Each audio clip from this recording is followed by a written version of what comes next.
చేసిన అభివృద్ధి సంక్షేమం గురించి చెప్పుకోవాలి, ప్రజల పక్షాన ఉండాలి. కానీ రాజకీయాల పేరిట హింసను ప్రోత్సహించడం సరైంది కాదు అన్నారు వైసీపీ ఎంపీ మిథున్ రెడ్డి.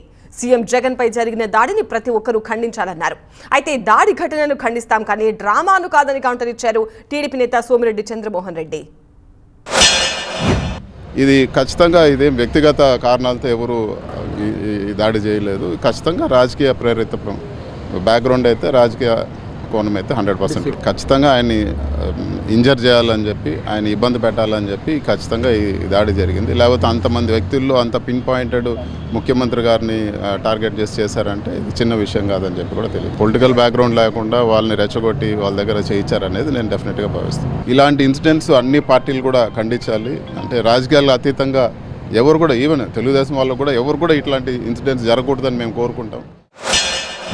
ముఖ్యమంత్రి జగన్మోహన్ రెడ్డి మీద జరిగిన దాడిని మేము తీవ్రంగా ఖండిస్తున్నాం. ఎవరైనా ఖండిస్తారు, కానీ డ్రామాలు మేము ఖండించలేం.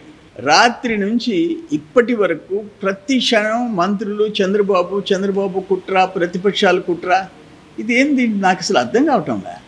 మీరు నిజంగా చంద్రబాబు నాయుడు కుట్ర చేసి జగన్మోహన్ రెడ్డి సెక్యూరిటీ, జగన్మోహన్ రెడ్డి కార్యకర్తలు నాయకుల మధ్య క్యాట్ బాల్తో కొట్టించుంటే మీ డీజీపీ ఏం చేస్తున్నాడు, మీ ఇంటెలిజెన్స్ చీఫ్ ఏం చేస్తున్నాడు, మీ చీఫ్ సెక్రటరీ ఏం చేస్తున్నాడు? యాక్షన్ తీసుకోండి. ముందు ఒక ముఖ్యమంత్రిని ఒక మీటింగ్లో కాపాడలేని వాళ్ళు ఇంక ప్రజలను ఏం కాపాడతారు? నిజంగా దాడిని మేము ఖండిస్తున్నాం. దొంగ ఎవరన్నా పట్టుకోండి, బట్ దాడి చేసిన వాడిని పట్టుకోండి, యాక్షన్ తీసుకోండి.